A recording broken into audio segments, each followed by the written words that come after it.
ልዩ ልዩ ትንታኔዎችና ወቅታዊ ጉዳዮችን ወደ እናንተ ያደርሳል። ዛሬ ደግሞ ከወልቃይት ጠገዴ ጠለምት አማራ ምሁራን ማህበር ቆይታ እናደርጋለን። የማህበሩ አመራሮች ከኔ ጋር ቆይታ ያደርጋሉ። ማህበሩ እንዴት ተመሰረተ፣ ግቡና ዓላማውስ ምንድነው በሚለው ጉዳይ ቆይታ እናደርጋለን። አብራችሁን ሁኑ።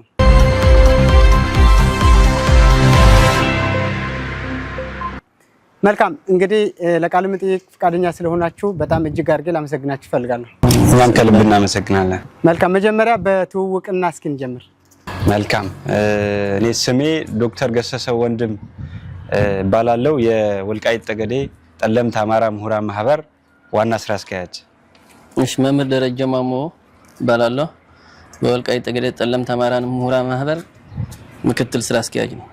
መልካም መምህር ቸሩ ሀጎስ ባላለው የወልቃይት ጠገዴ ጠለምት አማራ ምሁራን ማህበር ስራ አስፈጻሚ አባል። ዶክተር አንተ ጋር ልምጣና የወልቃይት ጠገዴ ጠለምት አማራ ምሁራን ማህበር መቼና በምን መልኩ ተቋቋመ፣ ግቡና ዓላማውስ ምንድነው? አመሰግናለሁ። በቅድሚያ ለወልቃይት ጠገዴ አማራ ሚዲያ ይሄን እድል ስለሰጣችሁን በማህበሩ ስም ከልብ ማመስገን እወዳለሁ። በመቀጠል እንዳጋጣሚ ሆኖ ማህበሩ የዛሬ 6 ዓመት የካቲት 22 2012 ዓ.ም በአዲስ አበባ ከተማ በውስን አባላት በመያዝ በወቅቱ የተመሰረተበት 6ኛ ዓመት እያከበርን እንገኛለን። ስለዚህ ለመላው የማህበሩ አባላት፣ የማህበሩ ወዳጆች፣ ደጋፊዎቻችን እንኳን አደረሳችሁ ለማለት ተወዳለሁ። በመቀጠል ወደ ጥያቄው ስገባ ምሁራን ማህበሩ የዛሬ 6 ዓመት ቅድም እንደተናገርኩት የካቲት 22 2012 ዓ.ም ከሰሜኑ ጦርነት በፊት በአዲስ አበባ ከተማ በጊዮን ሆቴል በጥቂት አባላት በወቅቱ የነበረው በማህበረሰቡ ሲደርስ የነበረው ግፍና በደል እንዲሁም የማንነት ትግል መደገፍ አለብን፣ የትግሉ አካል መሆን አለብን ብለው በመነሳት ከዚህ ከአካባቢው ርቀው በሚገኙ እኔን ጨምሮ ርቀው በሚገኙ የማህበሩ አባላት ሊመሰረት ቻለ። ከዛ በኋላ አካባቢው ነፃ ከወጣ በኋላ ሚያዝያ 22 2014 ዓ.ም በወልቃይት ጠገዴ ወልቃይት ወረዳ ወፋርግፍ ከተማ ሰፋ ባለመልኩ ከሁሉም ወረዳዎች የማህበረሰቡ ተወካዮች ባሉበት፣ ወጣቶች በተገኙበት፣ ሴቶች፣ የሀገር ሽማግሌዎች፣ የነጻነት ታጋዮች በተገኙበት፣ በርካታ የምሁራን ማህበሩ አባላት በተገኙበት ዳግም ወይ ደግሞ ጉባኤውን በመድገም ማህበሩ ሊመሰረት ችሏል። ከዛ በኋላ ሰኔ 1 2015 ደግሞ ከኢትዮጵያ ሲቪል ማህበረሰብ ድርጅቶች ባለስልጣን ህጋዊ እውቅና ሊያገኝ ችሏል ማለት ነው። ማህበሩ ወደ ግቡ ሲመለስ የማህበሩ ግብ በወልቃይት ጠገዴ እንደ ግብ አድርጎ ማህበሩ የተነሳው ወልቃይት ጠገዴ ነፃነቱ ተረጋግጦ አማራዊ ማንነቱ ተጎናጽፎ እንደ የትኛው የኢትዮጵያ አካባቢ የበለጸገ ማህበረሰብ እንዲኖር፣ ፍትሃዊ ተጠቃሚነቱ እንዲረጋገጥ፣ አጠቃላይ የሲቪክ ማህበር ሚና ነው ያለው ማለት ነው። ወደ ተልእኮቹ ስናይ ደግሞ ማህበሩ በሶስት ከፍለን ዓላማዎቹ በሶስት ከፍለን ማየት እንችላለን። የመጀመሪያው የአጭር ጊዜ የማህበሩ ዓላማ አድርገን የተነሳ ነው በአካባቢው ተወልደው ያደጉ የአካባቢው ልጆች በምሁራን ማህበር አደረጃጀት በምሁራዊ አደረጃጀት እንዲታቀፉ ማድረግ። ይሄ የአጭር ጊዜ ፕላን ተደርጎ የተሰራበት ምናልባት የመጀመሪያ 2-3 ዓመት በዚህ ደረጃ ነው። ከዛ በኋላ የመካከለኛ ጊዜ እቅድ ደግሞ የማህበረሰቡ አማራዊ ማንነት እንዲረጋገጥ በህግ እንዲጸና እንዲረጋገጥ መስራት የሚል ነው። እንደ ረጅም ጊዜ እቅድ አድርገን የምናየው ደግሞ አጠቃላይ የማህበረሰቡ ፖለቲካዊ ሊሆን ይችላል፣ ማህበራዊ ሊሆን ይችላል፣ ኢኮኖሚያዊ ተሳትፎ የዳበረ የሲቪክ ማህበር ሚናችን እንወጣለን በሚል ነው የተቋቋሙ ማለት ነው። መምህር ደረጃ ወደ አንተ ልምጣና በቅርቡ የምርጫ ቦርድን መግለጫ እንግዲህ አይተዋል ተከታተለዋል ብዬ አስባለሁና ለወልቃይት ጠገዴ ጠለምትና ራያና ኦፍላ የመምረጥ ህገ መንግስታዊ መብት ሰጥተዋልና ያንን ህገ መንግስታዊ መብት ግን በትግራይ ኢሊቶች በትግራይ የፖለቲካ ድርጅቶችና ኢቭን የሲቪክ ተቋማት ሳይቀር ተቃውሞ ገጥሞታልና ምክንያቱ ምንድነው? እንግዲህ ምርጫ የህዝብ ዲሞክራሲያዊ መብት ነው።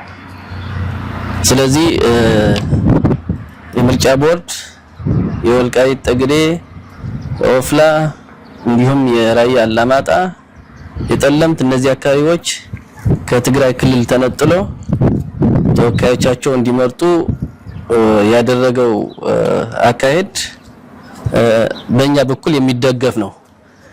በእርግጥ በትግራይ በኩል ሁሉም ለማለት ይከብዳል። ብዙ ለውጥ ፈላጊ ወጣትም አለ። ስለዚህ ሁሉም በሚባል መልኩ ላይሆን ይችላል። ምናየው ምንድነው ምን ያክል ቁጥር ነው ሁሉም ወዶ ነው የወጣው ወይ የሚለው ታሳቢ ቢደረግ ጥሩ ነው። በእነዚህ አካባቢዎች የሚመረጡ አካላት ካሁን በፊት በህወሓት መራሹ ስርዓት በኢኮኖሚም በፖለቲካም በሁሉም ነገር ተገሎ የነበሩ አካላት ናቸው። ስለዚህ እነዚህ በምክር ቤት ውስጥ በፓርላማ ውስጥ ገብ ማለት ህወሓት አሁንም እየተዳከመ ይሄዳል። እነዚህ ወደ ፓርላማ ውስጥ ገብተዋል ማለት የፌደራል መንግስት የዚህ አካባቢ ማህበረሰብ በበለጠ ከዚህም በበለጠ ማለት ነው ለፌደራል መንግስት ወይም ለማዕከላዊ መንግስት ደጋፊ ሆኖ ይገኛል። የሚያስፈልገው ኢኮኖሚያዊ፣ ፖለቲካዊ እንዲሁም የፍትሃዊነት ጥያቄም ካለ በተወካዮቻችን አድርገን የማቅረብ እድል ስለምናገኝ ይሄ ለኛ እንደ ወልቃይት ጠገዴ ማህበረሰብ በጣም ጥሩ እድል ብለን ነው የምንወስደው። የፌደራል መንግስት የህዝቡ ድጋፍ በበለጠ አገኘ ማለት የህወሓት ጉልበት እየተዳከመ ይሄዳል። ይሄ ስለሚሆን ህወሓት በበለጠ ለዚህ የቀረበው ውሳኔ በጥሩ ሁኔታ እየተመለከተው እንዳልሆነ በተለያዩ ሶሻል ሚዲያዎች ምናምን እያየን ነው ማለት ነው። ሌላው ሁለተኛው ምንድነው ታላቋን ትግራይ የመመስረት ህልሙ እያበቃ ነው። ህወሓት እዚህ በፊት እንግዲህ የታላቋን ትግራይ የመመስረት ህልም ነበረው። ከፌደራል መንግስት ጋር ተግባብቶ መስራት አልቻለም። የዚህ ዋና ምክንያት ታላቋን ትግራይ የመመስረት ዓላማ ስለሆነ ይህ አካባቢ የራሱ የሆኑ ልጆች በህዝብ ተወካዮች ምክር ቤት ገቡ ማለት እንግዲህ የታላቋን ትግራይ ህልም አበቃ ማለት ነው። ለዚህ ነው ህወሓት አሁንም የምርጫ ቦርድ ውሳኔዎች እየተቃወመ የሚገኘው የሚል ሐሳብ ነው ያለን እንደ ምሁራን ማህበሩ ማለት ነው። የወልቃይት ጠገዴ ማህበረሰብም አጠቃላይ የአማራው ማህበረሰብም ለክልል ተወካዮች አልመረጥንምና ይሄ ነገር እንደ ወልቃይት ጠገዴም ቅሬታ አለን። ለምንድነው መንግስት ለክልል ተወካዮች ማንመርጥ እድል የማይሰጠን የሚሉአሉና ምናልባት እንደ ምሁራን ማህበር እንዴት ነው የምታዩት ይሄ ነገር? አዎ ምናልባት ግልጽ እንዳደረግልን መምህር አሁን አንዳንድ ሰዎች አሁን ለፌደራልና በወረዳዎች መሰጠቱ የጥያቄ ማንነት ጥያቄውም 50% መልስ አግኝቷል የሚሉ አካላት አሉ። ሌሎቹ ደግሞ ነው የዋናውን ይቀራል ዋናውን ካልተመለሰ እንዴት ይሆናል የሚል አለና ምናልባት 50% ጥያቄው አግኝቷል ማለት ይቻላል? አዎ ይሄ ቅድም ያልኩት እኮ ነው። በማዕከላዊ መንግስት ወንበር አገኘን ወይም ደግሞ በፓርላማው ወንበር አገኘን ማለት የወልቃይት ጠገዴ ህዝብ ወንበር አገኘ ተወካይ አገኘ ማለት ጥያቄው መልስ የማግኘት እድሉ ሰፊ ነው ወይም ደግሞ 50% ነው ከዛም በላይ ነው ብለን መውሰድም እንችላለን ማለት ነው። መምህር ቸሩ አንተ ጋር ልምጣና ምናልባት የወልቃይት ጠገዴ የህዝብ የማንነት ጥያቄ አለ። ይህንን የህዝብ የማንነት ጥያቄ በዘላቂነት መቼ ነው መፍትሄ የሚያገኘው? ምናልባት በተለያየ ሁኔታ በዚህ ጊዜ ፌዴሬሽን ምክር ቤት ይባላል፣ ፖለቲካዊ ውሳኔ ይባላል። ብዙ 5 ዓመት 6 ዓመት አልፎ ወደ 7 ዓመቱ እየተጠጋ ነውና እንደ ምሁራን ማህበር በምን መልክ ነው መፍትሄ በዘላቂነት ያገኛል ብላችሁ የምታስቡት? ጥሩ ሀሳብ ነው። እንደ ወልቃይት ጠገዴ ጠለምት አማራ ምሁራን ማህበር እኛ የምናስበው ነገር አለ። ይሄ አካባቢ በህዝቡ ፍላጎት የተካለለ አይደለም። በመጀመሪያው ህወሓት በራሱ በኃይል ደፍጥጦ ከያዘ በኋላ ነው ወደ ትግራይ ያስገባው። ስለዚህ ጥያቄው ከድሮ ጀምሮ የተነሳ ነው። ከፋኝ ብለው ወጣውም ህወሓት ሲያዩ የተመለሱም አሉ። ስለዚህ ይሄ ምንም ድርድር የለውም። በፖለቲካዊ ውሳኔ መወሰን ይችላል። ይሄ ደግሞ የፌዴሬሽን ስልጣን ነው። ፌዴሬሽን ምክር ቤት ይሄንን መወሰን ይችላል። ይሄንን መወሰን የሚያስፈልገው ለምንድን ነው የሚባለው?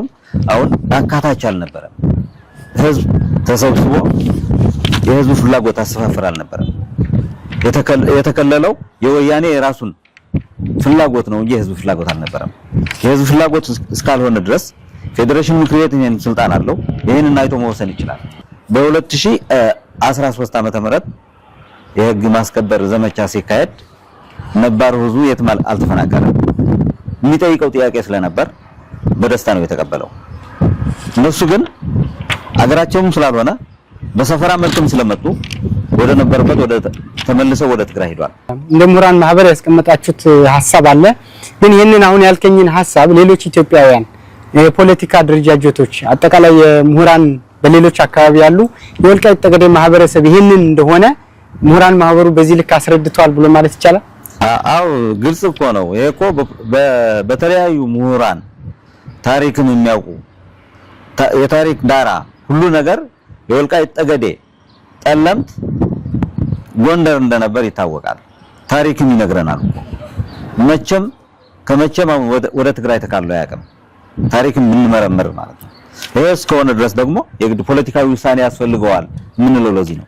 ለምን በኃይል ለሄደ ነገር መልሰን አሁን ለምሳሌ ሌላ ነገር ማምጣት እንችላለን ብንል ምንም ትርጉም ያለው መስሎ አይሰማንም። እኛ ብዙ ነገር ሙይት እናደርጋለን በዚህ ነገር። ብዙ ታሪክም አለ፣ ብዙም ተጽፏል ስለ ወልቃይት ጠገዴ። ስለዚህ የወልቃይት ጠገዴ ህዝብ በራሱ መብት ነው ሁሉ ነገር ማድረግ ያለበት የሚል ነገር ስላለ የጠየቀው ጥያቄ በራሱ የጠየቀው ጥያቄ ደግሞ ፌዴሬሽን ምክር ቤት አዳምጦ ይሄንን ነገር ውሳኔ መስጠት አለበት ነው የምንለው።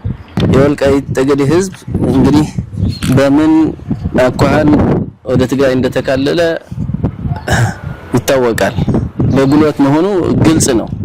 ስለዚህ አሁን እኛ እያልን ያለነው ህዝባችን እያለ ያለው ምክንያቱም በየጊዜው ከህዝባችን ጋር እኛ እንገናኛለን።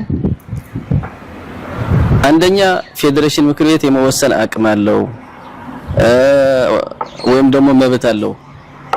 ሁለተኛ ፖለቲካል ውሳኔም ሊሰጠን ይገባል በጉልበት እስከተወሰደ።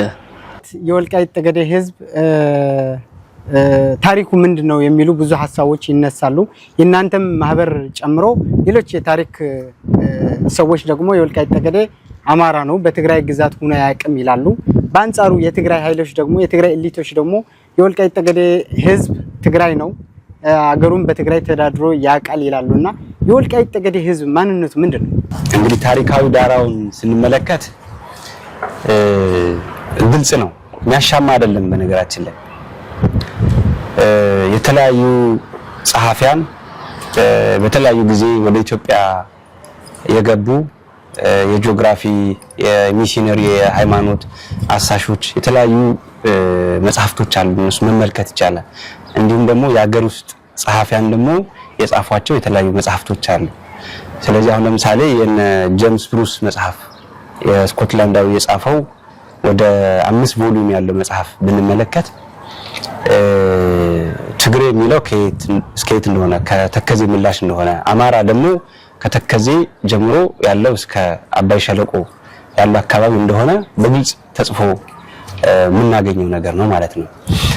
የሀገር ውስጥ ደግሞ ስንመለከት ለምሳሌ የአለቃ ታዬ መጽሐፍ በ1900 ይመስለኛል የተጻፈ መጽሐፍ ስለ አጠቃላይ ስለ ኢትዮጵያ ብሔረሰቦች የተጻፈ ከደርግም ከኃይለ ሥላሴም ዘመን በፊት የተጻፈ መጽሐፍ ስናይ ወልቃይት ጠገዴ ማለት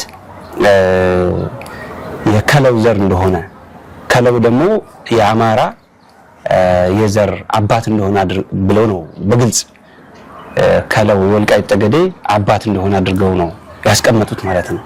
ስለዚህ ታሪኩ ይሄንን ይመስለው። ሌላው ልብ ማለት የሚገባን ከኢህአዴግ ጊዜ በፊት በብሔር የተካለለ አካባቢ ይሁን መሬት ይሁን አልነበረም። ኢትዮጵያ እንደ ሀገር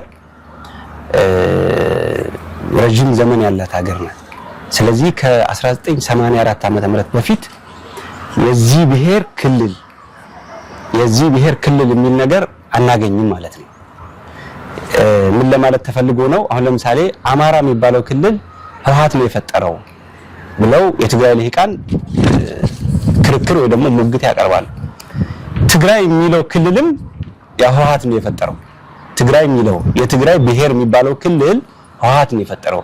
የአማራ ክልል ብቻ አይደለም። ምን ለማለት ነው? ኢትዮጵያ እንግዲህ በአፄ ኃይለ ሥላሴ ዘመን መንግስት ብናይ በ12 ጠቅላይ ግዛት ነበረች። አርሲ ከሐረርጌ እንትን ሲል እንደገና ኤርትራ ደግሞ ወደ ኢትዮጵያ ስትገባ 14 ጠቅላይ ግዛት ነበር። እንዲሁም በደርግ ደግሞ ክፍለ ሀገር ነው የነበረው። ስለዚህ በዚህ ዘመን ህዝቡ የጎንደር አካል ነው የነበረው። ህዝቡ አማራ ነው፣ ጎንደሬ ነው ማለት ነው። የጎንደር ህዝብ አማራ ከሆነ የወልቃይት ጠገዴ ህዝብ አማራ ነው የሚሆነው። የጎንደር አካል ነው የነበረው ማለት ነው። በጎንደር ክፍለ ሀገር በወገራ አውራጃ 5 ወረዳዎች ነበሩ። በወገራ አውራጃ ማለት ነው። ከክፍለ ሀገር ወይም ከጠቅላይ ግዛት ቀጥሎ አውራጃዎች ነበሩ። እነዚህ በአውራጃ ስናየው አሁን በወገራ አውራጃ ታሪክ ውስጥ ነው የምናገኘው የወልቃይት ጠገዴ ለረጅም ጊዜያት ማለት ነው። ስለዚህ በወገራ አውራጃ ውስጥ የጠገዴ ወረዳ ቅራቅር ከተማ ይዞ፣ የወልቃይት ወረዳ ውፋርግፍ ከተማ ይዞ አድረመድ፣ ከዛ ቀጥሎ ሁመራ ሰቲት ሁመራ፣ ከዛ ቀጥሎ ዳባት ወረዳ፣ ከዛ ቀጥሎ ወገራ ወረዳ ደግሞ በአምባ ጊዮርጊስ። ይሄ 5 ወረዳ የያዘ ወገራ አውራጃ የምንለው በታሪክ ረጅም ጊዜ የቆየው በአፄ ኃይለ ሥላሴ ከዛ በፊትም በነበረው ታሪኩ የምናገኘው ይሄ ነው። በሰሜን ጠቅላይ ግዛትም የነበረበት ጊዜ ነበረ። ዞሮ ዞሮ ግን የጎንደር አካል ነው ማለት ነው። ስለዚህ ታሪኩ ይሄንን የሚመስለው።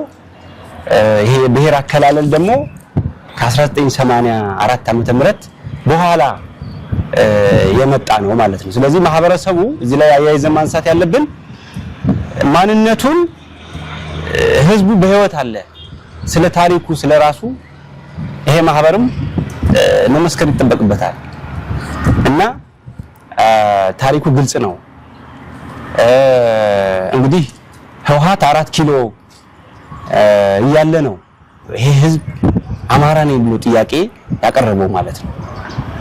ትግራይ ክልል ለምክር ቤት ማመልከቻ አስገብቶ መጀመሪያ ፒቲሽን ተፈርሞ ከያንዳንዱ ሰው ወደ 30 ሺህ የሚጠጋ ፌርማ ተፈርሞ ነው የወልቃይት ጠገዴ አማራ ማንነትና ወሰን ኮሚቴ ተቋቁሞ ጥያቄ የቀረበው እና ከዛ በኋላ ያው ምን እንዳጋጠመው ኮሚቴው የምናውቀው ነው ማለት ነው። ሲሳደድ፣ ሲታሰር፣ ሲገደል እንደነበረ ያው እናውቃለን ማለት ነው። መልካም። ሌላው ከዚህ ጋር ተያይዞ ዶክተር የትግራይ ኢሊቶች በአሁኑ ጊዜም ራሱ የትግራይ ግዛታዊ አንድነት፣ የትግራይ ጥንታዊ መሬት፣ ጥንታዊ ህዝብ ምናምን እያሉ ይህንን አካባቢ ይጠሩታልና ምናልባት የክልል ግዛት የሚባል አለ? በጣም ጥሩ ጥያቄ ነው።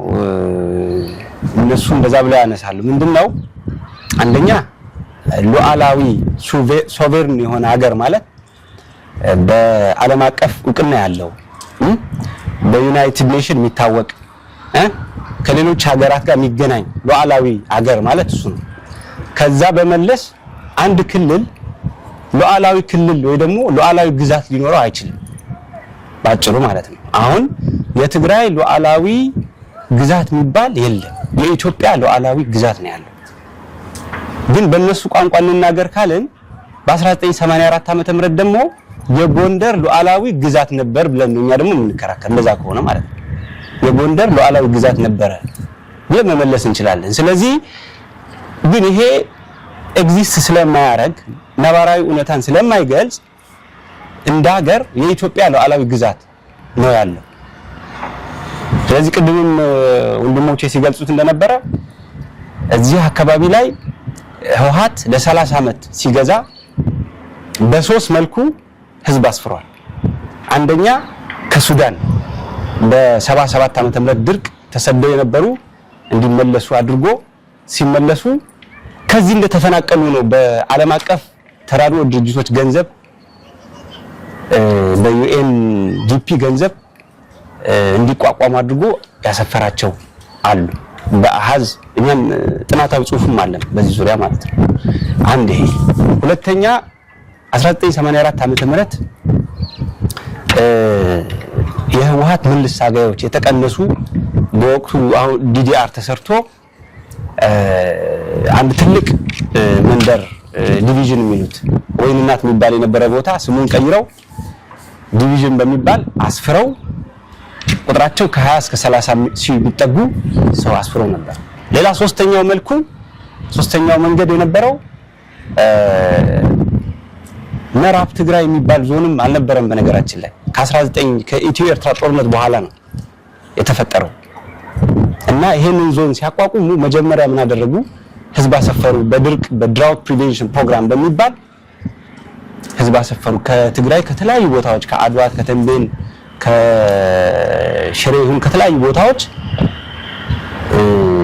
የሰፈራ ጣቢያዎች በማዘጋጀት እንዲሰፍሩ ተደረገ ማለት ነው። ስለዚህ ይሄ መሰረታዊ መጠቀስ ስላለበት ማለት ነው። ስለዚህ እነዚህ ሰዎች ኢትዮጵያውያን መኖር አለብን ከሆነ በኢትዮጵያዊነታችን ልንግባባ እንችላለን። ነገር ግን የትግራይ ግዛት ነው የትግራይ ሉዓላዊ ግዛት ነው ከሆነ ይሄ አያኖር። በዓለም አቀፍ ደረጃም የነባር ህዝቦች መብት የሚል ድንጋጌ አለ። በነገራችን ላይ the right of indigenous people የሚል በዓለም አቀፍ ድንጋጌም ጭምር አለ። ስለዚህ ይሄ መከበር አለበት ብለን እኛ በጥብቅ እናምናለን። ከዚህ ከፕሪቶሪያ ስምምነት ጋር ልምጣና የፕሪቶሪያ ስምምነት ከተፈጸመ ያው እንግዲህ ብዙ አመት ሆኖታል፣ ግን ያው ተግባራዊ አልሆነም። እንደዛም ሆኖ ግን ለወልቃይት ጠገዴ ህዝብ የፕሪቶሪያ የሰላም ስምምነት እድል አለው ይባላል። እድል ካለውስ ምንድነው እድሉ? የፕሪቶሪያ የሰላም ስምምነት ለወልቃይት ህዝብ ያለው እድል የመጀመሪያው ምንድነው? ለወልቃይት ጠገዴ ሰቲት ሁመራ ዞን ብቻ ሳይሆን ለራያም እንዲሁም ለጠለምትም እነዚህ ኤሪያዎች ኮንቴስትድ ኤሪያ ተብሎ በአንቀጽ 10 ነው አንቀጽ 4 መገለጻቸው ራሱ በዓለም አቀፍ ደረጃም ይሁን በአገር ደረጃ ትኩረት እንዲሰጠው ተደርጓል። የሰላም ስምምነቱ ግን በአጠቃላይ ለመላው ኢትዮጵያውያን ሰላም የሚወድ እድል ነው ብለን ነው እኛ የምንወስደው ማለት ነው። እኛ እንደ ወልቃይት ጠገዴ ማህበረሰብ ሰላም አስፈላጊ ነው ብለን ከማዕከላዊ መንግስት ጋር ቆመን ድጋፋችንም እያሳየን ያለ ነው ማለት ነው። እዚህ ላይ እኛ እንደ ህዝብ ፎከስ የምናደርግበት ምንድነው? የፕሪቶሪያ የሰላም ስምምነቱ አፈጻጸሙ እንዴት ይሁን የሚለው አሁንም ከህዝባችን ጋር እንወያያለን፣ እንከታተላለን በየጊዜው ማለት ነው። ምክንያቱም ለዚህ ምክንያት ምንድነው? ህወሓት እንግዲህ የፕሪቶሪያ ስምምነት እንደተፈረመ ሲያሻው ተቀብየዋለሁ ይላል። ሌላ ጊዜ ደግሞ ይሄ የፕሪቶሪያ የሰላም ስምምነት አልተቀበልኩትም የሚለው ሐሳብ ያቀርባል። ስለዚህም እንደ ጥሩ ምክንያት ማቅረብ የምንችለው አሁን በቅርቡ በጠለምት ያደረገው የወረራ ሙከራ አንድ ማሳያ ነው። ስለዚህ የፕሪቶሪያ ስምምነቱኛ አፈጻጸሙ ምን ይሁን የሚለው እንደ ህዝብ እየተከታተልና ያለ ነው።